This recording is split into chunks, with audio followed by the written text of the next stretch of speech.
다시 주도권 토론을 시작해 볼 텐데요. 첫 번째 주도권 토론과 다른 점이 있다면 이번에는 상대 후보 한 명만을 선택해서 질문하는 1대1 토론도 규정상 가능하긴 합니다. 단 이번에도 발언과 질문은 모두 합쳐 제가 원래는 7분이라고 말씀을 드려야 규정상 맞습니다만 네 분의 후보께서 비교적 제 진행이 잘 따라주셨고 시간 관리도 잘 하셨기 때문에 1분씩 더 드릴 수 있게 됐습니다. 그래서 8분입니다. 8분의 두 번째 주도권 토론이 시작될 거고요. 역시 질문은 1분 이내입니다. 두 번째 주도권 토론의 시작은 나경원 후보부터 하겠습니다. 원 후보한테 먼저 질의하겠습니다. 원 후보는 사실 이번 전당대회를 시작하면서 한 후보에게 굉장히 많은 의혹을 제기했습니다. 댓글, 사천, 뭐 이런 거 제기했는데 오늘은 또 조금 전에 페이스북을 보니까 댓글에 대해서 뭐 애매모호하게 또 쓰셨더라고요. 증거가 있습니까? 없습니까? 댓글요?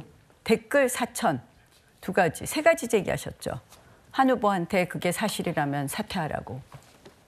댓글하고 그다음 그 김경률 그 인사 문제 그리고 공천의 문제점 이 세 가지를 제가 묶어서 얘기를 한 거고요. 증거가 있습니까? 없습니까? 제가 제기한 것은 공천의 문제점이었죠. 나머지는 그런 그 의혹들이 제기되어 있는데 사실이라면 어떻게 책임질 거냐라는 걸 물었기 때문에. 근데 저는 사실은 좀 안타까운 게요. 좀 명확하게 말씀을 하시면 좋겠다는 생각이 들어요. 명확한 증거가 있거나 명확한 좀 설명이 있어야지. 그렇지 않으면 사실 그게 사실이면 한 후보가 이 자리에 있으면 안 되고요.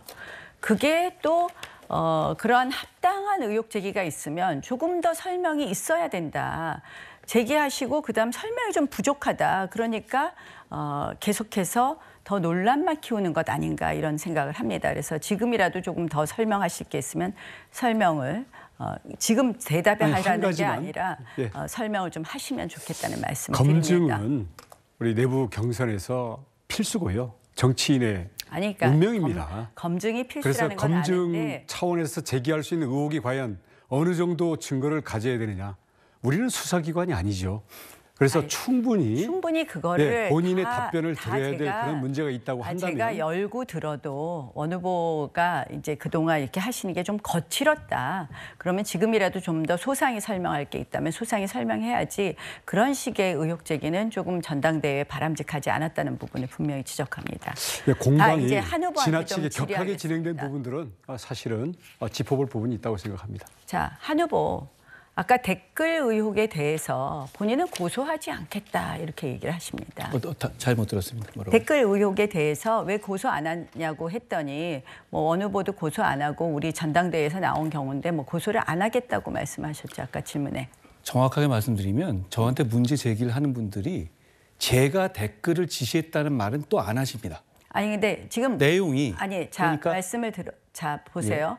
원 후보 댓글 원 후보에 대해서 고소 안 하겠다. 맞습니까? 틀립니까? 현재까지는 안 하고 있습니다. 네, 장해찬 전 최고에 대해서는 맞습니까? 틀립니까?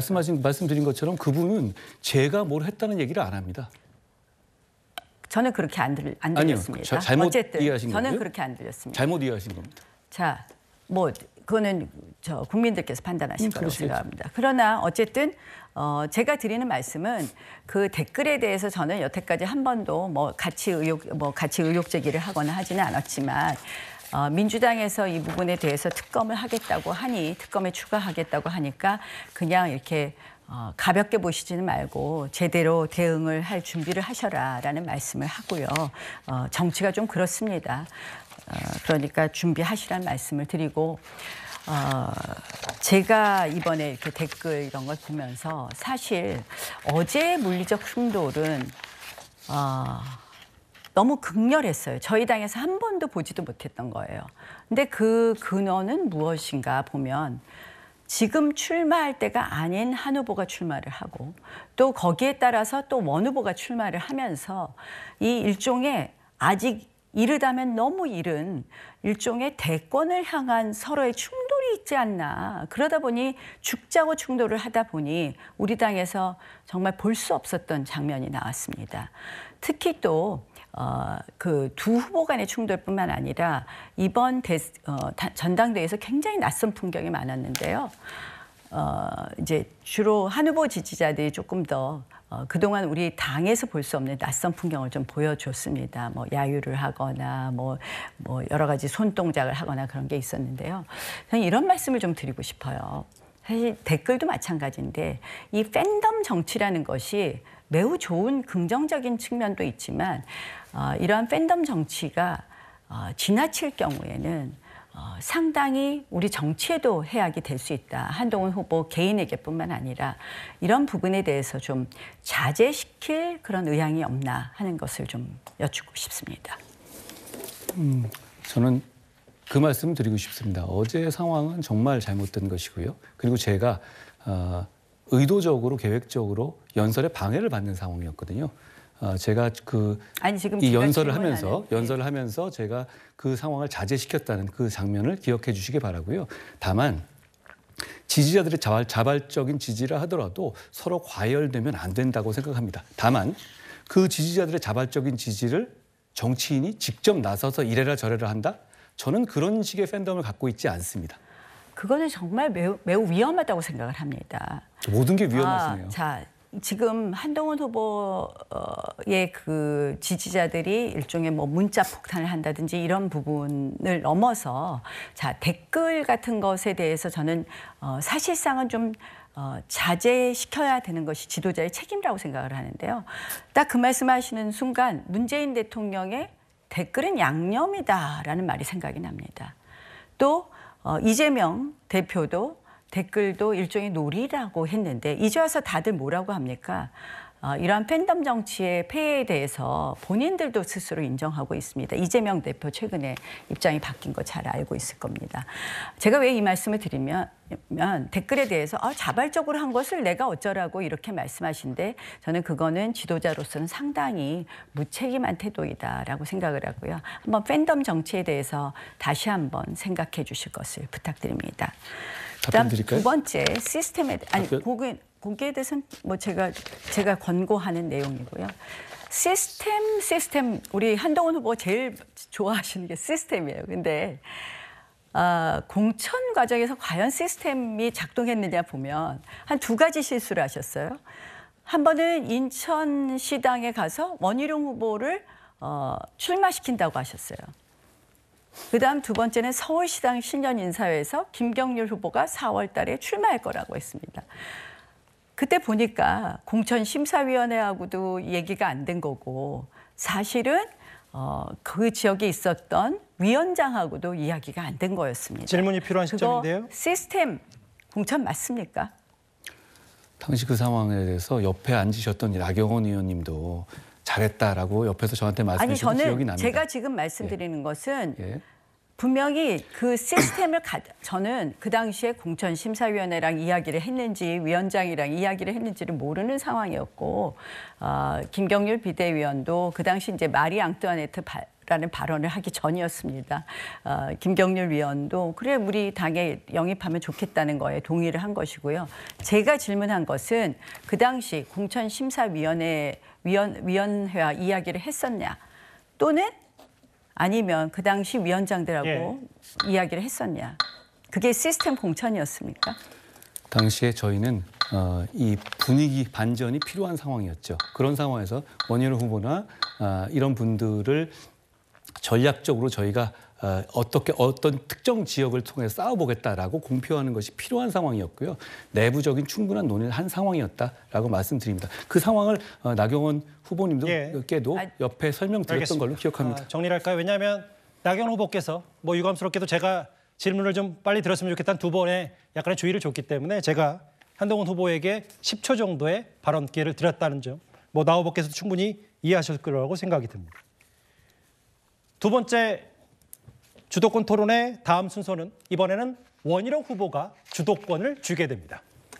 네, 한동훈 후보에 대해서는 이 당의 정체성, 왜냐하면 입당한 지 얼마 안 됐기 때문에 또 그동안 밝혀진 많은 우리 당과는 전혀 관계가 없는 그런 많은 그 관계들 때문에 의문을 가지신 당원들이 많이 있습니다. 또 법조 분야에서는 오랜 경력과 전문성을 충분히 쌓으셨지만 당대표라는 자리는 여러 분야를 아울러야 되는 자리이기 때문에 이와 관련해서 또 우리 당원들이 궁금해하시는 게 많습니다. 이와 관련해서 몇 가지 질문을 드리겠는데 우선 입당하신 지 얼마나 되셨나요? 12월에 됐죠. 제가 비대위원장으로 영입되면서부터입니다. 예, 한 7개월 됐네요. 자, 첫 번째 질문입니다. 대한민국 건국일은 언제입니까? 이렇게 하시네요. 예.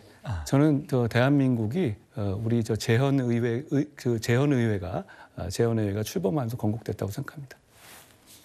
그러면은 1940 몇 년인지 말씀하시죠.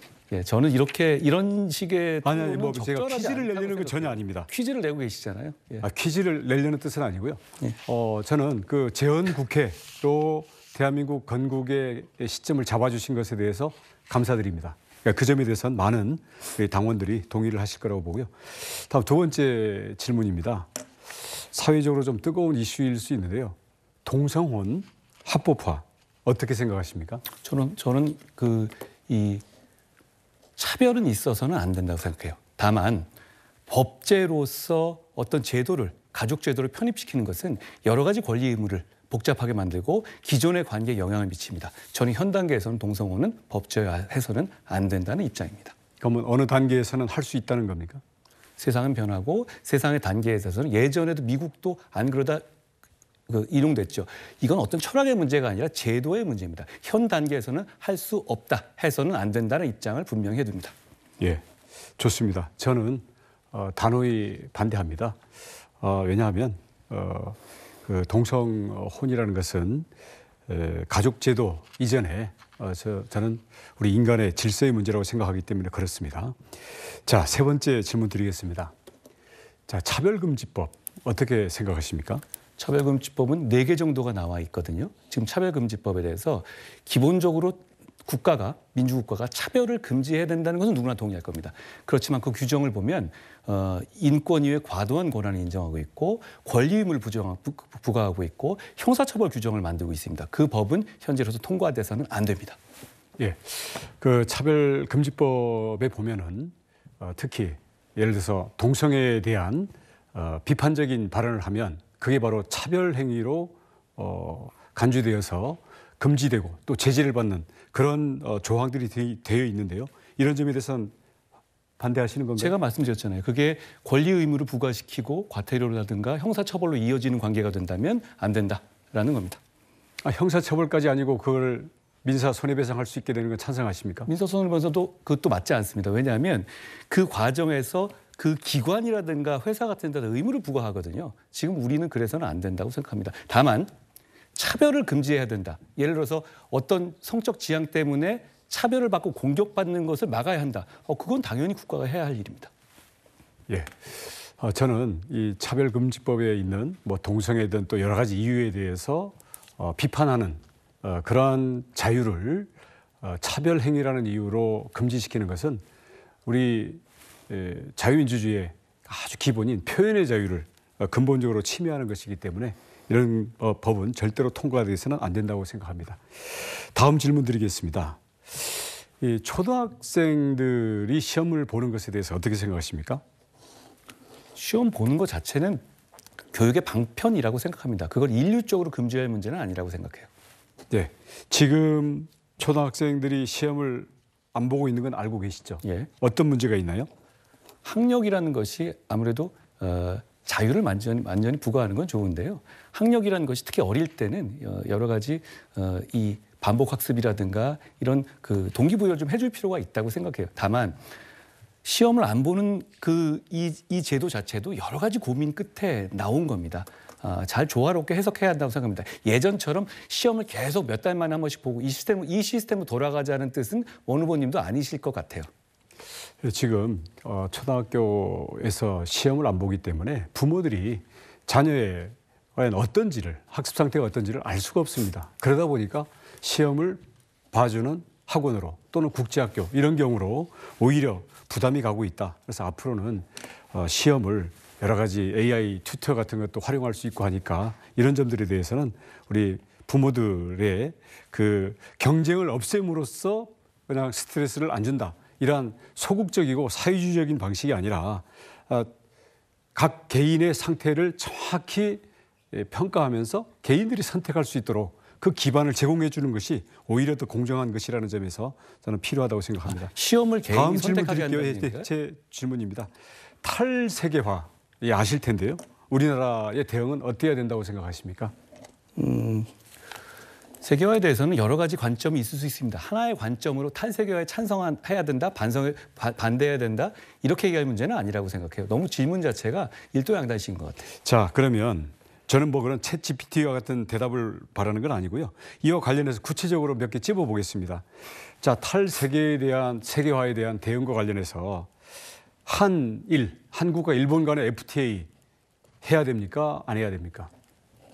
저는 필요하다고 생각합니다. 필요하다고 생각하십니까? 예, 왜 필요하죠? 반대하는 분도 많지만 기본적으로 한일 관계 그리고 블록화가 되고 있는 상황이잖아요. 한미일 관계의 공조는 대단히 중요한 의미를 가집니다. 굳이 군사적인 문제, 어떤 세계 전략상의 문제를 떠나서 경제 블록상에서도 굉장히 중요한 의미를 가지기 때문에 좋습니다. 저는 저와 생각이 일치하니까 아주 고맙습니다. FTA를 체결해야 한다라고 생각합니다. 다음 질문입니다. 자, 트럼프 당선 가능성이 높아져 있는데요. 자, 방위비 분담금 어떻게 해야 됩니까? 방위비 분담금 문제는 지속적으로 미국과 제기되고 있죠. 그리고 올해 아마 11월 정도면 이 새 미국 정부 출범 전에 어느 정도 완결이 될 겁니다. 그런데 그 문제에 대해서 저희가 정치권 차원에서 너무 정치적인 입장을 내세우게 됐었을 때 혼선이 있을 수 있습니다. 방위비 문제는 또 게다가 우리의 핵 무장과도 연관돼 있는 겁니다. 특히 트럼프 정부 행정부가 들어올 때 주도권 시간이니까요. 저는 그 문제에 대해서 이렇게 생각합니다. 우리는 더 이상 개발도상국이거나 아니면 과거에 그냥 가난하던 나라가 아닙니다. 그리고 세계 안보에 대해서도 저희의 부만큼 우리 국가의 위상만큼 기여를 해야 되고요. 대신 이 방위비는 공공의 영역이기 때문에 거기에서 만약에 부담을 더 하게 된다면 민간 영역에서 기업이나 우리 국민들 특히 미래 세대들이 미국의 민간 영역에서 더 많은 것을 받아올 수 있는 이런 것을 풀어내는 식으로 대응을 해야 되지 그냥 단순히 방위 분담금을 줄이는 것만으로는 안 된다고 생각합니다.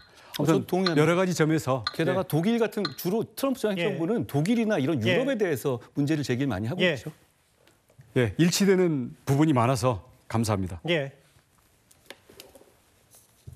시간 비교적 잘 지켜주신 것 같습니다.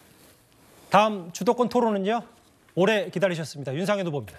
우리 한 후보님 아까 박근혜 대통령 기소 정당했다라고 하는데 다시 기소해도 기소문 하나도 고칠 수는 없네요.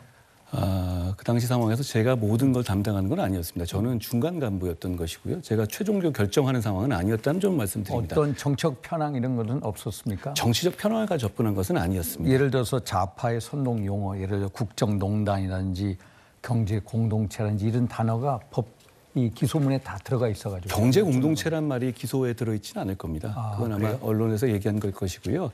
다만 그 시점 당시 굉장히 여러 가지 많은 정치적 얘기들이 있었잖아요.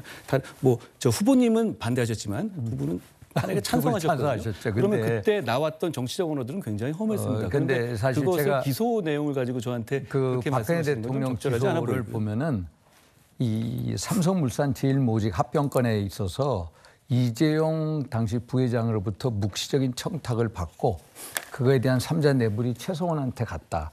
그런데 최서원하고 박근혜는 경제 공동체다.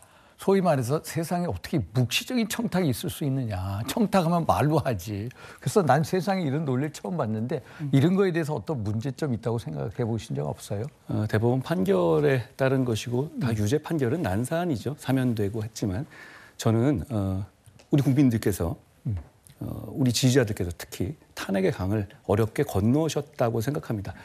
그렇게 다시 끄집어내셔서 탄핵의 강으로 다시 밀어넣는 것은 저는 정치인이 할 일은 제가 이 말씀을 왜 드리냐면은 지금 이제 야당이 계속 윤석열 대통령에 대한 이 탄핵 공세를 멈추지 않고 있어서 우리가 탄핵의 강을 건너는 것도 좋지만은 적어도 한번 이 박근혜 대통령 탄핵을 통해서 한번 되돌아볼 필요성이 있어 이런 말씀을 드렸고요. 우리 이번에 이제 선관위 슬로건을 보면 항상 전당대회 연설 때마다 보수의 진보라고 나오는데 원희룡 후보님 보수의 진보 뭔지 아세요? 무슨 말인지 잘 모르겠어요. 그래서 저는 보수의 진보라는 게 우리가 보수가 변할게 해서 좀 더 나아가자 이런 의미로 받아들이고 있는데 우리 국무위원 하셨죠, 우리 두 분. 작년 그 1월 달인가 윤석열 대통령께서 신년사를 발표합니다. 이 3대 개혁 과제를 말씀하시면서 3대 개혁이 안 되는 두 가지 구조적 요인을 말씀하시거든요. 혹시 기억나세요? 말씀해 주시면 제가 듣겠습니다. 혹시 기억나세요? 뭐 지대 추구 뭐 이런 맞습니다. 예. 기득권 유지와 이제 지대 추구를 말씀하셨는데 대통령의 워딩이 뭐냐면은 기득권 유지와 지대 추구에 매몰된 나라에는 미래가 없다. 대한민국의 미래와 미래 세대의 운명이 걸린 이제 노동, 교육, 연금 개혁 더 이상 미룰 수 없다. 이렇게 말씀을 하셨거든요. 그게 어떤 대상인지 혹시 아세요? 네, 카르텔로 많이 지적됐던 것 같습니다. 네, 카르텔이고 예를 들어서 민노총 등 기존 노조를 얘기하는 것 같은데 사실 대통령께서는 정말로 중요한 화두를 던지셨고 어떤 적폐청산 노력을 하셨어요. 근데 우리 당을 되돌아보니까 야, 우리 당이 한 게 뭔가. 우리가 이번 전당대회를 치르면서도 서로 어떤 네거티브 공방이 있고 이렇게 전개되는 이유가 하나의 이유가 있다면 우리가 아직도 공통의 목표를 가지고 있지 않다. 공통의 목표, 소위 말해서 어쩌면 공동의 적이라고 할 수도 있겠죠. 그래서 독일의 정치 철학자 칼 슈미트가 얘기하기를 정치라는 건 간단하게 적과 동지를 구분하는 거다 이렇게 얘기했는데 질문을 해주실까요? 우리 우파의 적은 어디로 보십니까? 우리 한동 후보님. 우리 보수의 현재 적은 어디로 보십니까? 저는 그렇게 국민을 적과 동지로 명확하게 구분하는 건 적절하지 않다고 생각합니다. 다만 우리의 우파의 적은 이 우파 내부에 있어서는 어떤 웰빙 같은 것 그리고 제대로 문제에 맞닥뜨리지 않고 피하고 몸살이는 것에 있고 외부에 있어서는 지금 당장은 자기 범죄를 피하기 위해서 정치를 이용하는 세력들을 제압하는데 목표가 그래서 있다고 우리가 생각합니다. 이제 우파의 적은 좌파가 아닙니다. 우파의 적 우리는 제가 보기에는 김정은 정권이고요. 김정은 정권하고 결탁된 좌파 종북 세력이요. 그거에 이제 같이 연계된 우리 대통령께서 말씀하신 기득권 유지 지대 추구 세력이 아닌가. 그래서 이것을 제때 청산하지 않으면은 정말로 우리 대한민국의 젊은이들한테 희망이 없다, 미래가 없다. 그래서 이거를 꼭 청산해야 된다고 하는데 우리 후보님, 우리 우파에서 계속 이런 이제 염려와 이제 하는데 사실 우리 후보님께서 장관하셨을 때 보면은 우파 적폐는 청산을 과도할 정도로 잘 하셨거든요. 예를 들어서 두 전직 대통령 감옥에 가셨고 이제 1000명 조사해서 200명이 감옥 가셨고 그런데 이제 좌파 쪽에 이제 적폐 청산 이런 거에 대해서는 우리가 제때 해온 게 없는 것 같아요. 우리 한동훈 후보께서 장관 시절에 이제 저쪽 분들하고 저쪽 진영 사람들하고 어떤 말싸움 같은 건 잘하셨지만은 정말로 지난 2년 동안에 좌파 적폐 청산 노력을 한 게 없다. 그래서 우파 분들은 예를 들어서 이재명 그 대표가 저런 식으로 그냥 떵떵거리고 어떤 국회를 좌지우지하는 거 이해가 안 되고 또 문재인 대통령에 대해서 손끝 하나 건드리지 않는 거. 그래서 어떤 좌파 적폐 청산의 어떤 골드타임을 놓친 게 아니냐. 이런 우려가 강합니다. 그래서 제가 이런 질문을 드렸는데 어떤 말씀이 있으십니까? 역시 뭐 정의 실현은 반드시 돼야 하고 그렇게 될 것이라는 말씀을 드립니다. 그런데 말씀하신 것 중에 섞어서 말씀하시는 것이 제가 검사로서 일할 때 하고 장관으로 일할 때 하고는 좀 구분돼야 될 문제고요.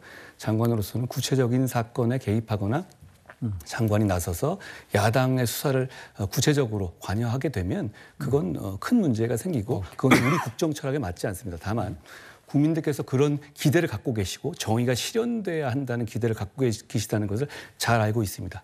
제가 당대표가 되면 그걸 가장 잘 실현할 수 있다라는 말씀도 여기서 드리고 싶습니다. 제가 계속해서 이제 혁명을 하자 계속 주장을 하지 않습니까? 결국 우리가 계속 우리 당이 우리 진영이 패배해 왔기 때문입니다. 정말 우리가 혁명이 필요한데 제가 보기에는 진짜 반성해야 될 게 우리들인 것 같아요. 나경원 후보님 한번 진짜 반성해야 될 게 우리가 총선 패배한 것을 한동훈 후보 책임만을 돌릴 수 없고 대통령 책임이 있고 한동훈 후보도 책임이 있고 저도 책임이 있습니다. 그래서 저는 이런 생각을 합니다. 우리가 어떤 누구에게 책임을 묻기 전에 보수 진영 너희들은 뭐 했냐. 남 탓하기 전에 너희들이 먼저 반성을 해야 된다. 이런 지적을 하거든요. 그래서 이런 문제에 대해서 어떤 입장이십니까? 뭐 저한테 예. 네, 저도 뭐 전적으로 동의합니다. 우리가 어떤 일에 대해서는 늘 자기 탓을 먼저 하고 거기서부터 우리가 변할 수 있고 바뀔 수 있고 또 국민들에게 더 가까이 갈 수 있다고 생각을 합니다. 그 부분에 대해서 100% 동의를 하고요. 다만 저한테 마이크가 왔으니까 잠깐 말씀드리면 우리 한동훈 후보께서 계속해서 법무부 장관은 할 수 없었다. 라고 말씀하시는데 그건 너무 책임을 회피하는 발언이라고 봅니다. 실질적으로 법무부 장관은 인사권도 있고요.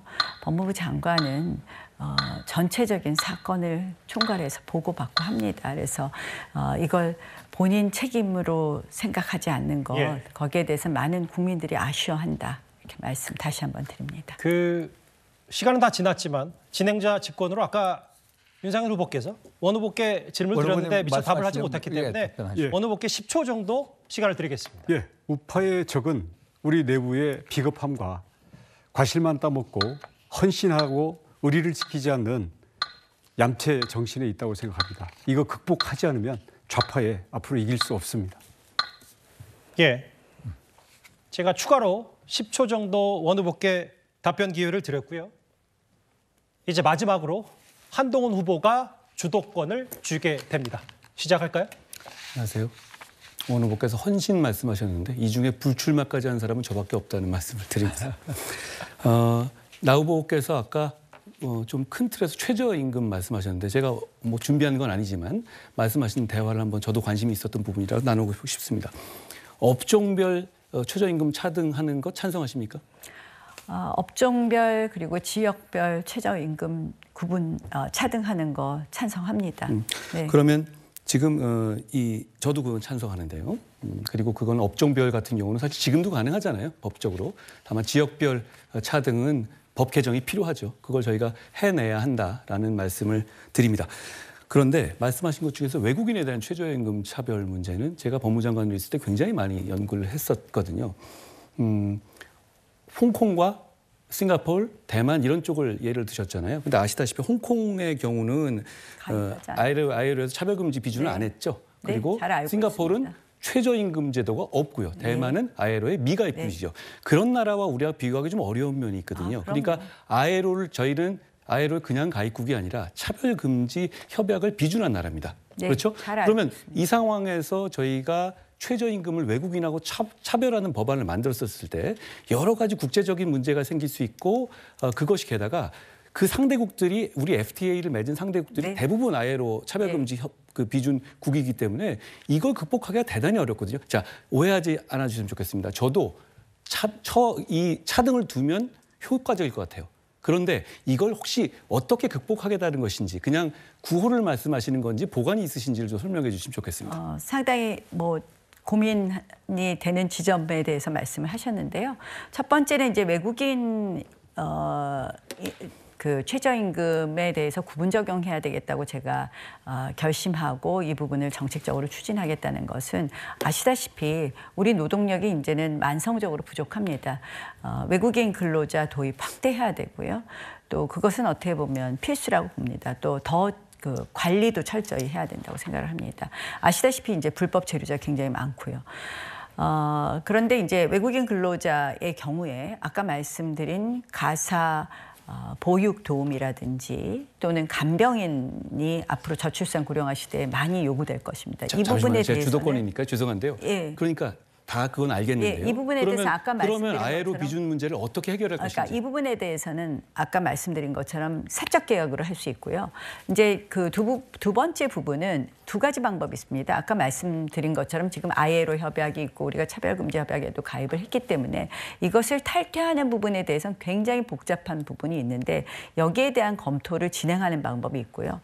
ILO 탈퇴하자는 말씀이신가요? 그러니까 굉장히 어렵기 때문에 그것의 부작용을 어떻게 줄일 수 있느냐에 대해서 더 연구해야 되는 부분이 있다고 생각을 하고요. 두 번째는 아까 말씀하신 업종별, 지역별 차등임금제를 통한 외국인 근로자의 최저임금 구분 적용을 검토할 수 있다고 생각합니다. 그건 내국인에게도 적용되는 거잖아요. 그러니까 이 부분에 있어서 그러니까 그렇게 그냥 잘라서 못 자르듯이 말씀하실 수도 있지만 이 부분에 대해서 저희가 좀 더 외국인의 경우에 이제 외국인의 경우에 무조건 차별하지 말아야 된다라는 그 대전제 하에서 하시잖아요. 근데 그 차별이라는 것을 어떤 기준으로 하느냐? 임금 차별을 하시겠다는 말씀이시잖아요. 그러니까 임금 차별을 그 나라의 소득 기준으로 했을 때는 어떻게 볼 수 있느냐. 그러니까 차별금지 협약이라는 것을 물론 그 차별금지 협약에는 외국인의 경우에 이제 국적에 따라서 임금 차별을 하지 말라고 되어 있다는 것은 알고 있습니다. 예, 그리고 잠시만요. 제가 근데 오히려 논의를 좀 정확하게 하기 위해서요. 대법원이나 헌재에서도 역시 임금 차별이 안 된다고 결정한 거 알고 계시죠? 예, 알고 있습니다. 저는 그러나 이제는 우리가 그것에 대해서 사회적 논의를 하고 그것을 넘어서야 된다고 생각을 합니다. 그러니까 어떻게가 아직은 없으신 거네요. 제가 기본적으로는 아까 이제 간병인하고 가사 보육 도우미의 경우는 사적 계약으로 하면 그 점에 대해서 예외를 제가 할 수 한번 있습니다. 말씀드리겠습니다. 사적 계약도 1대1 계약이어야지 예를 들어서 누가 중개를 그렇죠. 하잖아요. 그러면 그럼 안 그 되죠. 외양을 갖추게 되면 역시 아래로 규정이 됩니다. 가사도움비법이 있잖아요. 또 하나 제가 말씀드리고 싶은 거는 다 지금 우리나라에서 예. 지금 말씀하시는 홍콩이나 대만이나 싱가포르 같은 나라들은 작은 나라입니다. 특히 이제 싱가포르나 홍콩이 많이 가사도우미 쓰는데 이 나라들은 그렇게 싼 노동력이 들어와서 다른 곳으로 유출되기가 어려워요. 다른 산업들이 없으니까. 그런데 우리나라는 문제는 뭐냐면 우리나라 조선소에 그냥 한국말을 못하고 그냥 손으로 작업만 할 수 있는 사람도 최저임금보다 훨씬 높은 그 돈을 주어도 오지 않습니다. 그러니까 우리나라 가사도우미로 만약에 다 모든 게 해결됐었는데 최저임금 이하로 데려온다. 그럼 이 사람들의 유출을 막을 방법이 사실상 없어요. 그게 이제 그동안에 우리의 늘 논리였죠. 그러나 저는 일종의 그 외국인 근로자 도입 확대를 우리는 검토해야 된다고 생각을 하고요. 지금 왜냐하면 어차피 우리 인력난이 있습니다. 그리고 그 관리를 철저히 하는 것이죠. 제가 법무장관이었지 않습니까? 이미 굉장히 많이 늘어나 있고요. 더 늘어나고 그러나 있습니다만. 한번 농촌을 가보셨나요? 농촌에 제가 관해서 그다음에 중소도시를 가보셨나요? 제가 이 문제를 가지고 많은 지금 당역 간담회를 하면서 이야기를 했습니다. 저는 당역 간담회가 아니라 제가 직접 이 외국인 수출입을 직접 담당한 장관이었습니다. 아니. 장관이시지만 정말 현장에 많이 가보셨을까요? 많이 가봤습니다. 우리나라 예컨대 가사도우미 같은 경우에는 아까 말씀드린 것처럼 30대 중위소득의 50%를 가사보육도우미에 지출하고 있습니다. 그 취지는 분명히 아는데요. 그러니까 지금 현재 우리 법제상 우린 정치인이니까 이걸 어떻게 할 것인지 하우를 얘기해야 되는데 나 의원님께서는 거기서 더 나간 얘기가 사실 이런 문제를 사회적으로 논의해야 된다는 말씀만 하시지 어떤 해법을 제시하고 계시지는 않은 것 같아요. 차별금지 협약을 과연 우리가 깨는 것이 더 이득이 된다면 그것도 논의를 해보자는 것입니다. 저는 이 부분에 대해서 우리가 적극적인 노력을 할 때가 되어 있다라고 생각을 하고요. 적극적인 논의를 할 때가 됐다라고 생각을 합니다. 그래서 아까 말씀드린 일정 부분 저희가 이미 할 수 있는 부분이 있고요. 그다음 두 번째 외국인 근로자에 대해서는 일단 아쉬운 대로 업종별, 지역별 차등 임금부터 시작하는 방법이 있고요. 농촌이나 지방 소도시에 가면요. 외국인 근로자 더 도입해달라. 그다음에 그들에게 최저임금 지금 1만 원 시대가 됐습니다. 제가 무슨 말씀인지 알겠습니다만 외국인 이 노동자들을 많이 하는 방향은 지금 이미 저희 정부에서 추진하고 있습니다. 그리고 거기에 대해서 또 젊은 층에서는 반발하는 분위기도 분명히 있고요. 그런 차원에서 외국인은 저희가 우리나라에 적응을 잘할 수 있는 사람만 선별적으로 저희가 받아들여야 한다. 이런 말씀을 드리고요. 한 가지만 더 여쭤보겠습니다. 헝가리식 저출산 정책 말씀하셨잖아요. 재정 소요에 대해서는 어떻게 생각하십니까? 이게 10몇 조 들어간다고 말씀하셨었는데 이게 저는 주택 말고 원리금 탕감 말씀드리는 거예요. 그거 재정 소요에 대해서는 근데 제가 이거 왜 말씀드리냐면 그 법안을 내셨는데 비용 추계표가 아직 안 올라와 있더라고요. 그래서 어떤 보관을 갖고 계신지 한번 여쭤볼게요. 1%로 20년을 대출해 주는 것입니다. 한마디로 부부가 신혼부부의 경우에 결혼을 하겠다 그러면 1% 20년을 대출해 주는 거기 때문에 재정 소요가 어떻게 되냐고요. 자, 20년 동안은 이자 차액만이 재정에 들어갑니다. 20년 이후부터 12조에서 16조 그거는 이제 하나, 둘, 셋, 넷 낳는 것에 따라서 원금을 얼마나 탕감해 줄 거냐인데요. 20년 후에 우리나라 예산에 비추어 봐서 12조에서 16조는 감당할 수 있다. 이렇게 보고 있습니다. 8분 동안의 각 후보별 주도권 토론까지, 그러니까 두 번째 주도권 토론까지 모두 마쳤습니다. 이렇게 되면 전반전, 후반전은 이제 매듭이 지어진 셈이고 이제 세 번째 3차 TV 토론의 연장전만 남았습니다.